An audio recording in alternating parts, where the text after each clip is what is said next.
नमस्कार and welcome back to my YouTube channel rising star 2.0। दोस्तों, अगर आप पाटलिपुत्र यूनिवर्सिटी पटना से पीजी के सत्र 2024 से 26 में ऑनलाइन आवेदन करना चाहते हैं नामांकन के लिए, तो आप सबों के लिए वीडियो काफ़ी ज़्यादा इंपॉर्टेंट है, क्योंकि पाटलिपुत्र यूनिवर्सिटी की तरफ से पीजी एडमिशन सत्र 2024 से 26 के लिए पीजी में नामांकन के लिए जो है पोर्टल किस दिन से खुलेगा, इसको लेकर के नोटिस जारी कर दिया गया है, जो कि ऑफिशियली नोटिस जारी किया गया है। और मैं इस वीडियो में आपको उसी से रिलेटेड कंप्लीट जानकारी देने वाला हूं कि जो नोटिस जारी की गई है उसके आधार पे आपका पीजी में नामांकन के लिए ऑनलाइन पोर्टल कब से खुलेगा, और साथ में जो है अगर आप आवेदन करते हैं तो उसमें आपको डॉक्यूमेंट और फी क्या लगने वाला है। तो वीडियो को पूरा जरूर देखिएगा और आगे इसी तरह की वीडियो के अपडेट के लिए हमारे चैनल को जरूर सब्सक्राइब कर लीजिएगा। तो चलिए दोस्तों, हम स्टार्ट करते हैं और आपको सारी इन्फॉर्मेशन बताते हैं।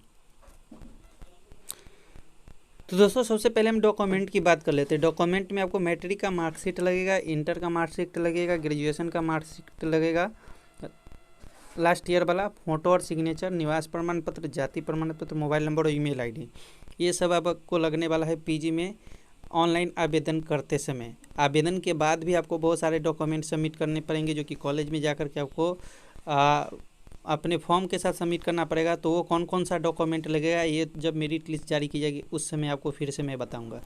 फिलहाल आप इस डॉक्यूमेंट को तैयार रखेंगे जितना अभी यहाँ पे दिया गया है, क्योंकि आप जब अप्लाई करेंगे फॉर्म को तो उस समय आपको ये सारे डॉक्यूमेंट अपलोड करने पड़ेंगे। अब चलिए हम आगे और भी बात जो है वो आपको बताते हैं।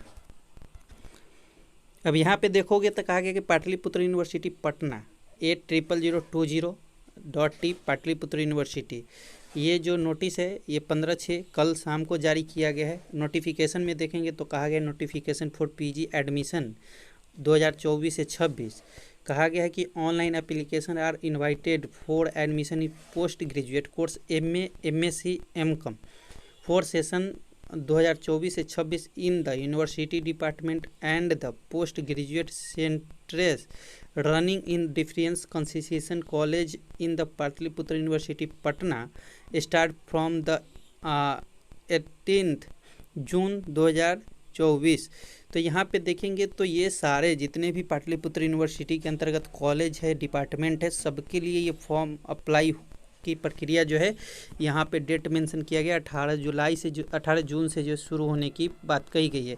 अब चलिए नीचे और भी इन्फॉर्मेशन ये भी हम आपको बताते। कहा गया है कि एडमिशन प्रोसेस देखेंगे तो कहा गया है कि जो है commencement of the online application 18 June 2024, यानी कि 18 जून से आपका आवेदन अप्लाई होगा।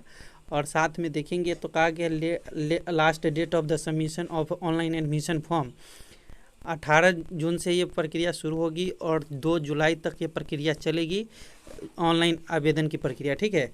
उसके बाद कहा गया कि first merit list publication of the first merit list 4 जुलाई 2024, यानी कि 4 जुलाई 2024 को पहला जो है मेरिट लिस्ट जारी किया जाएगा। उसके बाद कहा गया कि last date of the first merit list admission of the first merit list 8 जुलाई 2024, यानी कि 4 जुलाई से लेकर के 8 जुलाई तक फर्स्ट मेरिट लिस्ट के आधार पर नामांकन होगा। उसके बाद कहा गया last date of the validation of the admission by college university, यानी कि जब आप ऑनलाइन आवेदन के अकॉर्डिंग आप एडमिशन भी लेते हैं तब पर भी कॉलेज में जाकर का वो जो है वैलिडेट जो है ये कॉलेज करेगी। तो इसके लिए 9 जुलाई तक का समय है। वही देखेंगे तो सेकेंड मेरिट लिस्ट की बात कही गई कि publication of the second merit list, मान के चलिए कि बहुत सारे स्टूडेंट का फर्स्ट मेरिट लिस्ट में अगर नाम नहीं आता है तो उनका सेकेंड मेरिट लिस्ट जारी किया जाएगा बची हुई सीटों पे, तो वो जो है 10 जुलाई 2024 को जारी किया जाएगा।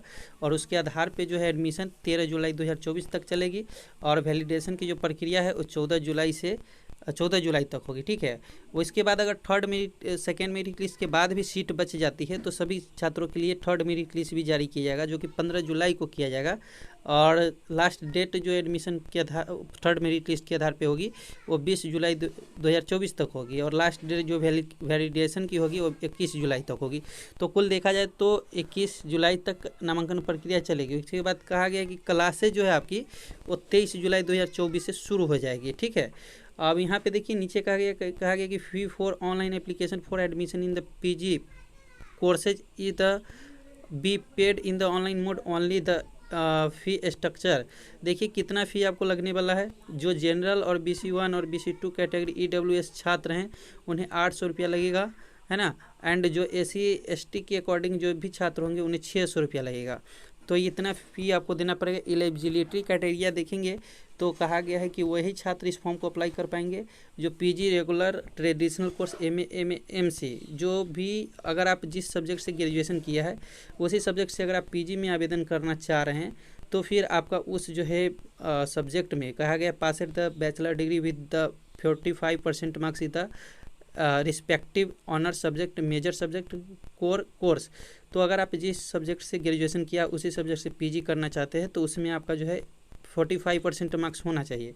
उसके बाद कहा गया कि pass at the bachelor degree with the 55% marks in the subsidy pass course एलिएटेड जो है सब्जेक्ट।